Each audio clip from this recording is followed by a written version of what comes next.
제이리의 마음 상담. 안녕하세요. 시카고 기독교 방송국 청취자 여러분 반갑습니다. 저는 제이리의 마음 상담소를 진행하고 있는 이재명입니다. 지난주에는 어린 아이들의 불안 장애라는 주제로 이야기를 나눴는데요. 어린 아이들이 불안 증세를 보일 때는 몸의 불편함과 통증으로 호소하는 경우들이 많습니다. 당연히 처음에는 신체적인 문제라고 생각하게 되지만 의사 선생님을 만나 검사를 받아봐도 특별한 이상이 보이지 않는데 빈번하게 아이가 비슷한 증세를 얘기할 때는 정신 건강의 문제, 특히 소아 불안 장애를 의심해 볼 수 있습니다. 아이들이 어릴 때 불안한 행동을 보여주거나 증세를 호소할 때 그에 대한 부모님들의 반응이 매우 중요합니다. 불안감이라는 감정 자체는 인간의 생존을 위한 필수적인 감정입니다. 부모님이 더 불안한 반응을 보이면 아이들은 불안감이라는 감정 자체를 나쁜 것으로 인식하게 되고 그것이 반복되는 반응 속에서 무의식에 각인이 됩니다. 그렇게 되면 점점 더 불안감을 피하거나 지연시키기 위한 부정적인 행동들이 나타나기 시작하지요.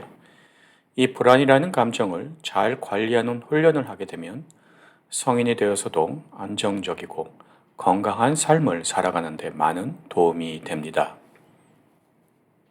이번 주에도 아이들의 불안 장애에 대해서 얘기를 나누어 보려고 하는데요. 이번 주의 주제는 어린 아이들의 불안 장애와 반응입니다.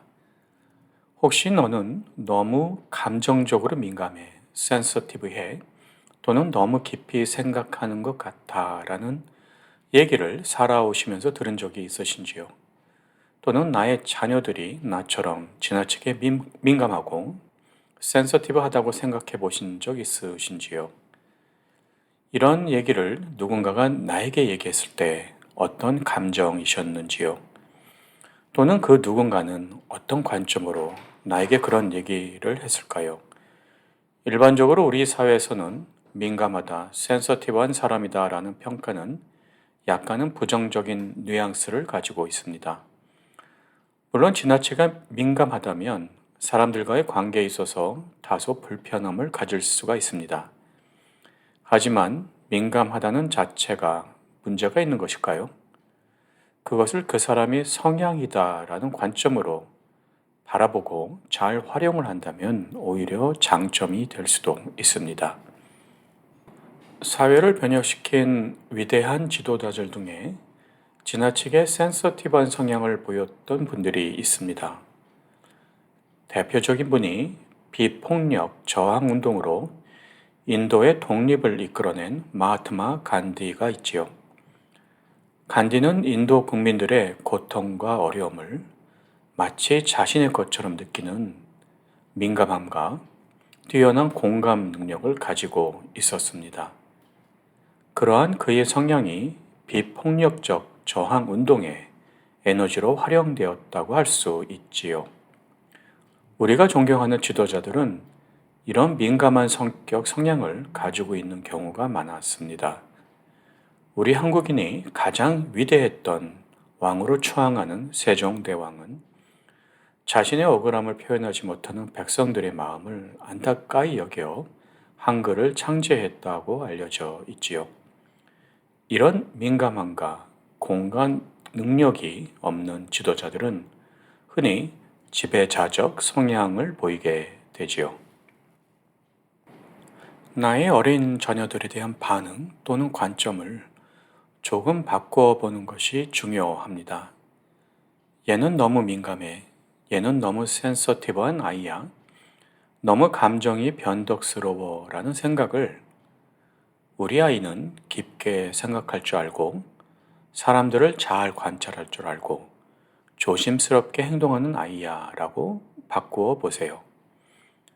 문제가 된다고 여겨지는 내 자녀의 성격을 관점을 조금 바꾸어서 긍정적인 측면은 무엇일까를 생각해 보는 시도는 매우 유익하고 중요한 훈련입니다. 아이들의 어떤 감정적 반응들을 안 좋은 것으로 보고 그것이 발현되는 것을 부정적으로 보는 것이 혹시 나의 어떤 숨겨진 과거의 상처와 관련되지 않았을까 생각해 보신 적이 있으신지요? 내가 상처받았던 과거의 잠재된 기억 때문에 나의 아이는 똑같은 어려움을 당하게 하면 안 된다는 무의식적 반응이 아이가 표현하고 싶은 감정을 억누르거나 피하게 되는 행동으로 나타나게 할 수도 있습니다.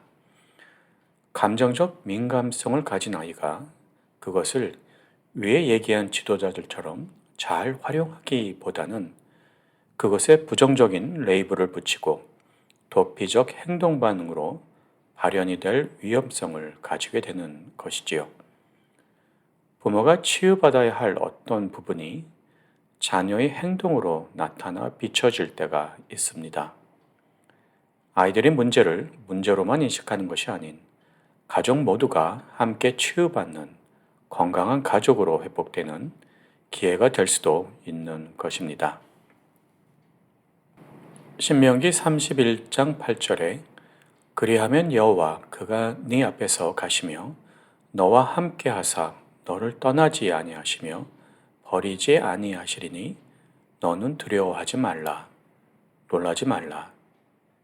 에베소서 3장 17절에서 19절에는 믿음으로 말미암아 그리스도께서 너희 마음에 계시게 하시옵고 너희가 사랑 가운데서 뿌리가 박히고 터가 굳어져서 능히 모든 성도와 함께 지식에 넘치는 그리스도의 사랑을 알고 그 너비와 길이와 높이와 깊이가 어떠함을 깨달아 하나님의 모든 충만하신 것으로 너에게 충만하게 하시기를 구하노라 라는 말씀이 있습니다. 우리의 구원자 되시고 주인 되시는 예수 그리스도께서는 우리 인간의 원죄와 그로 인한 고통을 아시고 인간의 몸을 입고 이 땅에 오셨으며 스스로 인간의 모든 어려움들을 체험하시고 십자가에서 엄청난 고통 속에 죽으시고 부활하심으로 우리 인간에게 구원의 방법과 길을 열어 놓으셨습니다. 그가 스스로 인간과 직접적으로 함께하는 어려움의 길을 선택하시고 우리와 함께 머무르셨던 것이지요. 나의 아이가 감정적으로 민감하고 사람들의 감정을 깊이 느낄 수 있다는 것은 문제라기보다는 능력이나 재능에 가까울 수 있습니다. 누군가를 이기는 능력보다는 누군가를 공감할 수 있다는 것이 큰 재능일 수 있는 것이지요. 이처럼 내가 지금까지 생각했던 나의 아이들의 부정적인 성향들을 그리스도 안에서 개성과 재능으로 보는 깨달음이 오는 한 주간이 되시기를 기도합니다. 오늘도 저와 함께 해주신 청취자 여러분께 진심으로 감사드립니다. 다음 주 화요일 이 시간에 다시 뵙겠습니다. 감사합니다.